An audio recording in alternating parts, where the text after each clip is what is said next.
Hello, I'm Luna, and this is Chapter 1, The Resurgence of the Empire in East Asia. The main points I'm going to be hitting are the restoration of centralized imperial rule in China, the economic development and cultural chain of Tang and Song China, and the development of complex societies in Korea, Vietnam, and Japan. After the fall of the Han Dynasty, China's society has seemingly been disrupted. Towards the end of the 6th century, centralized imperial rule, the Sui, Tang, and Song dynasties were able to return to China. These dynasties have persisted for over 700 years, during which they were able to organize Chinese society efficiently and put China at the center of agriculture and industrial production. Starting with the Sui dynasty, 589 to 618 CE, is one of the many regional kingdoms that follow the Han dynasty. The Sui dynasty is led by a man named Yang Zheng, who held tight control of the political discipline in his state, to which extended to all of China. Zheng was not only big on massive building projects, but he had also extended the Great Wall, established a new capital city, and built the Grand Canal. The Grand Canal wasn't finished by the time Yang Zheng had passed, so Sui Yangdi completed the work and intended to promote trade between the North and South China. It was linked to earlier canals that were made earlier.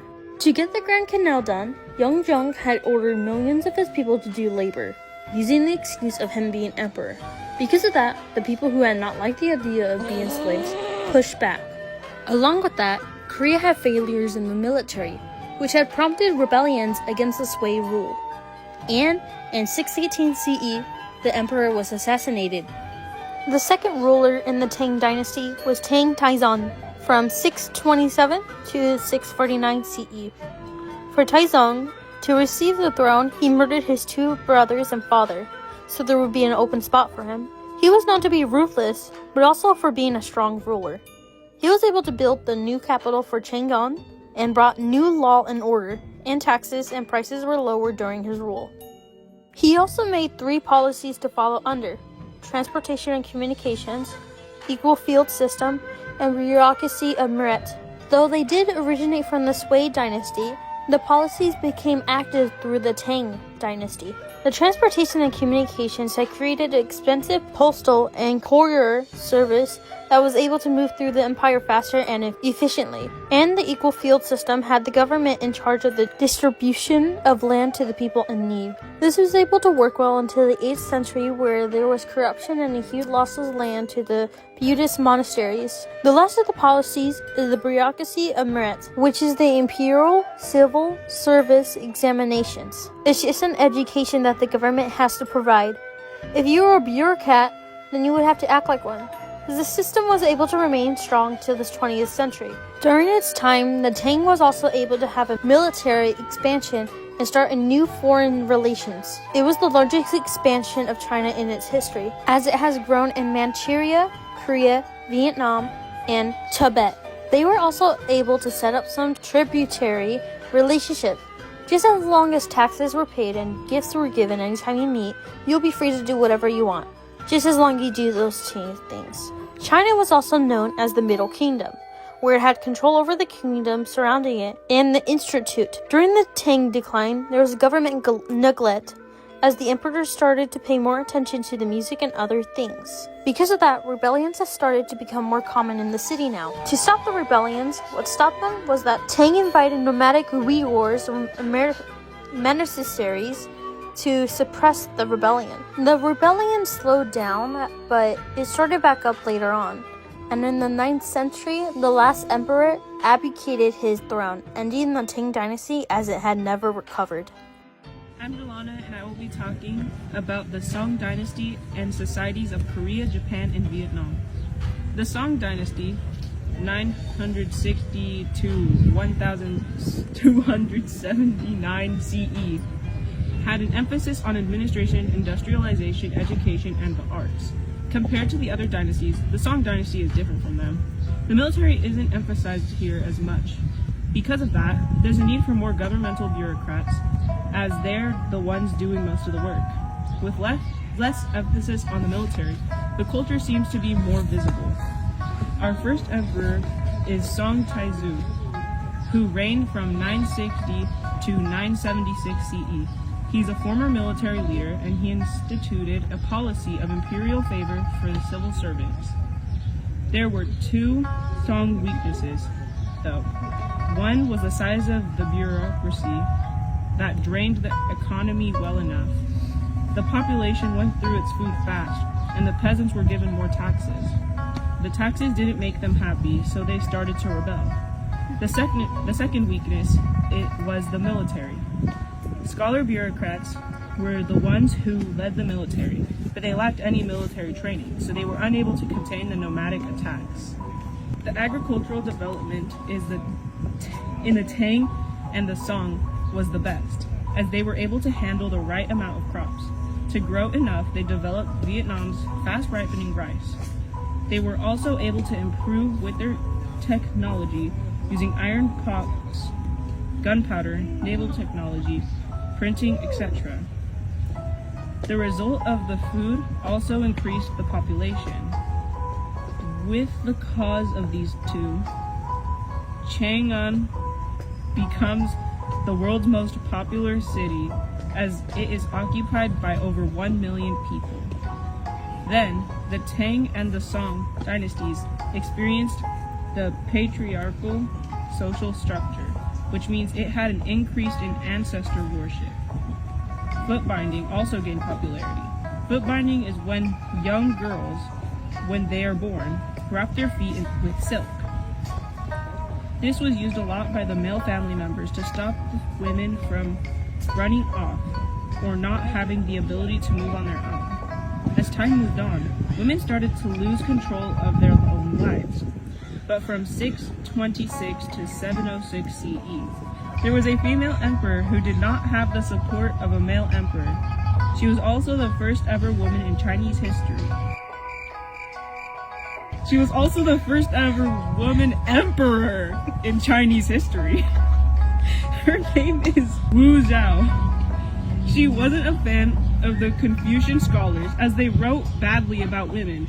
She patronized the Buddhist monks, fought with rebellions, and had a secret police system to crush uprisings. Then in Dunhuang, Mahayana Buddhism had started to become popular in Western China from 600 to 1000 CE. It's separate from the older forms of Buddhism. The reason why there's such a popular trend with them is that they do donations of agricultural produce to the poor.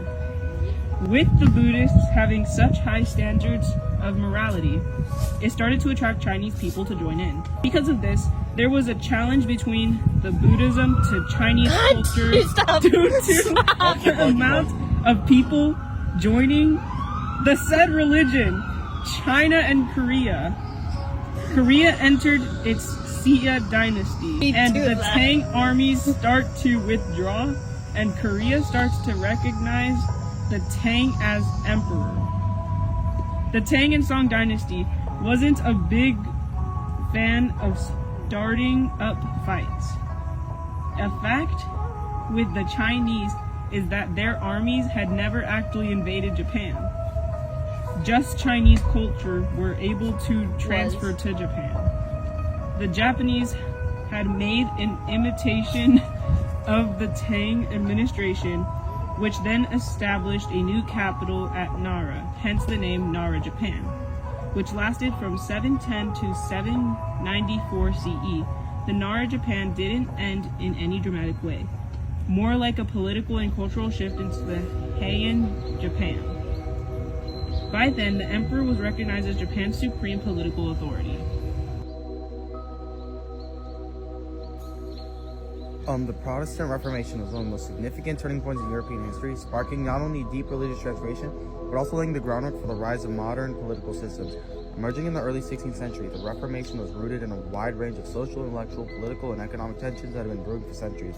It was not merely a religious dispute, but a complex upheaval that challenged centuries of Catholic dominance and profoundly reshaped the structure of European society. At its core, the Reformation began as an effort to address what many saw as deep-seated corruption and moral decay within the Catholic Church.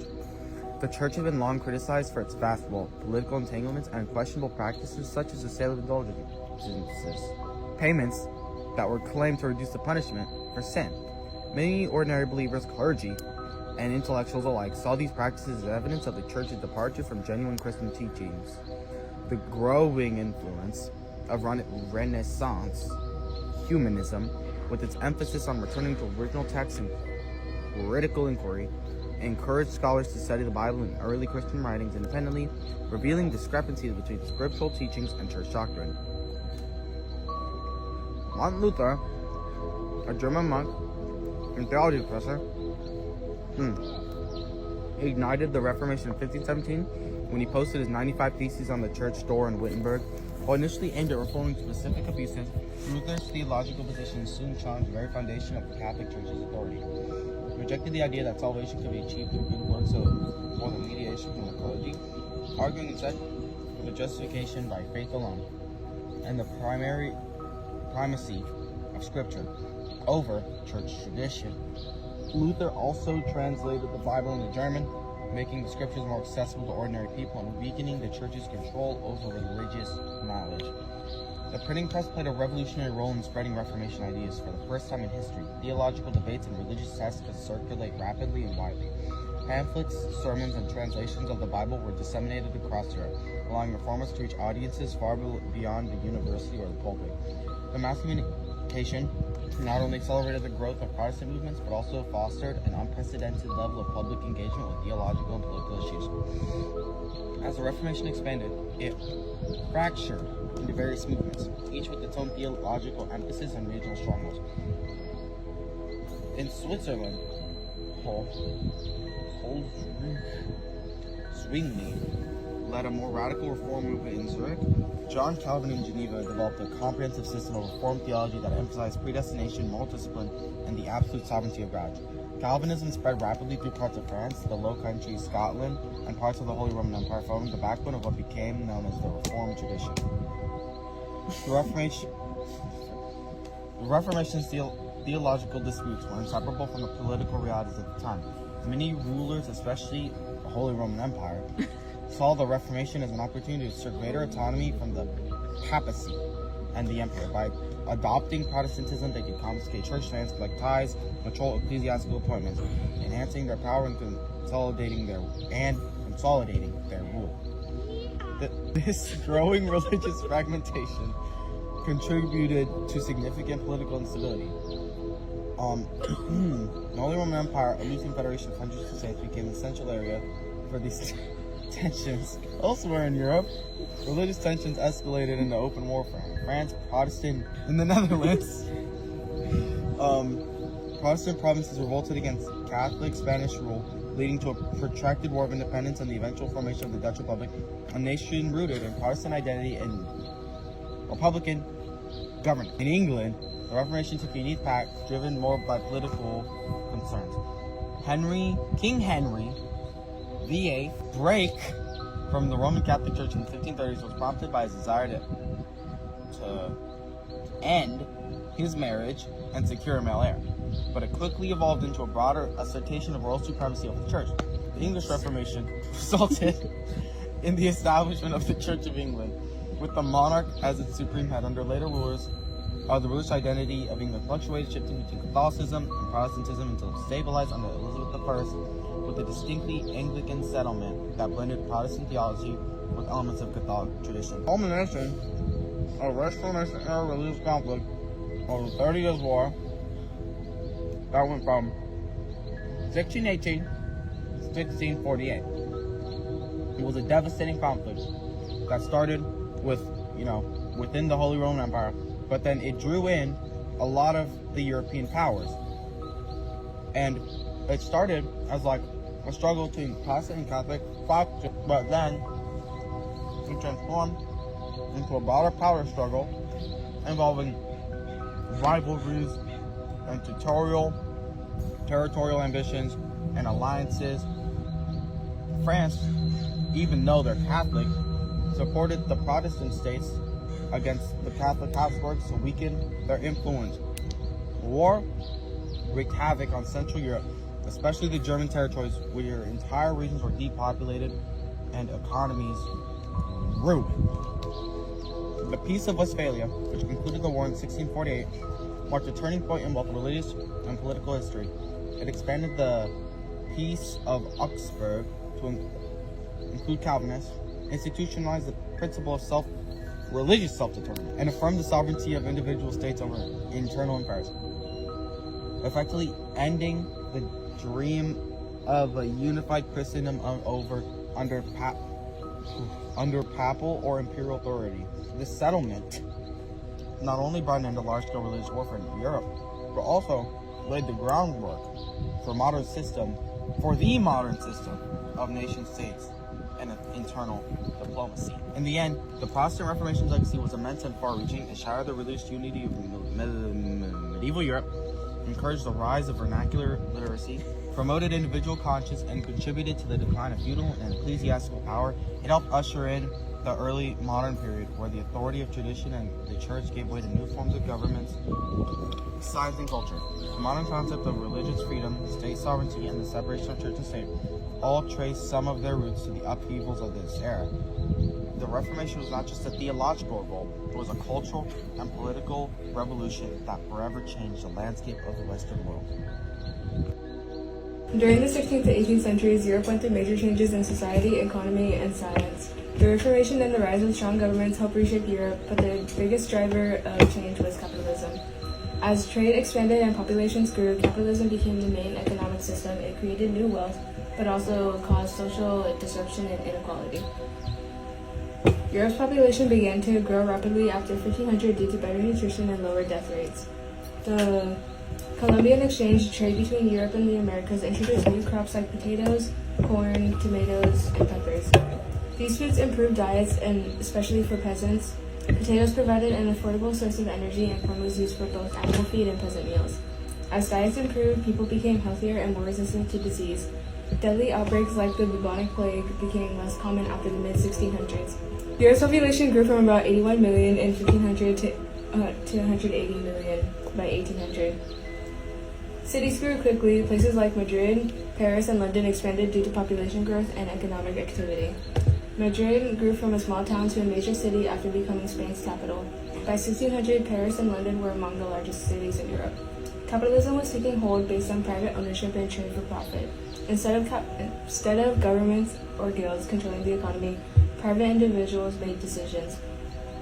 Markets set prices based on supply and demand. Businesses that worked efficiently made profits, and others failed. Merchants took advantage of better communication and transport to trade across long distances. The Dutch stored cheap grain from the Baltic in Amsterdam and sold it in Southern Europe during food shortages for big profit. New companies called joint stock companies like the Dutch VOC and the English East India Company allowed investors to share risk and profits. These companies traded across the globe, helping form a global economy and laying the groundwork for modern corporations. Capitalism grew with government support in places like England and the Netherlands. Laws protected private property, enforced contracts, and supported trade. These countries promoted exploration, colonization, and overseas trade, often linking capitalism with imperialism. To avoid the restrictions of city guilds, entrepreneurs began using the panial system. They sent raw materials like wool to rural families, who spun, wove, and stitched the goods at home. This allowed business owners to avoid high urban wages and control production. This system is considered a step towards industrialization. While Western Europe moved to wage labor and capitalism, Eastern Europe, especially Russia, kept a rigid order. Russian czars supported serfdom, where peasants were tied to the land and controlled by nobles.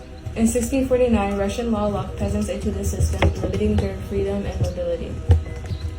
Not everyone welcomed capitalism. Some church leaders saw it as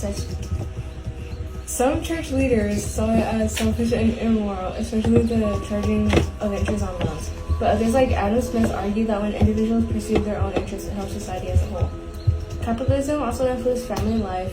Most Europeans married in their 20s and formed small independent households. Families began to focus more on love and emotional bonds, not just survival. Economic independence helped people delay marriage until they could support a home. At the same time, European science was changing. Until the 1500s, people would follow the geocentric model of the universe based on Ptolemy's work. They placed Earth at the center and surrounded by heavenly spheres. In 1543, Copernicus suggested the sun was at the center instead. His idea faced resistance but opened the door to new thinking. Kepler showed that planets moved in ellipses and not perfect circles. Galileo used a telescope to observe the mountains on the moon, sunspots, and the moons orbiting Jupiter, proving the heavens were perfect and unchanging. Isaac Newton later unified astronomy and physics. His law of motion and gravity explained how the universe works, influencing science for centuries. Despite progress, science often excluded women. Some neuroscientists wrongly believe women played a passive role in reproduction. William Harvey, for example, claimed only male fluid created life, ignoring female contributions. Still, women like Emilie de Châtelet made important advances. She translated Newton's work into French and added clear explanations, making it more accessible. Her achievements were praised, though often limited by sexist averages at the time.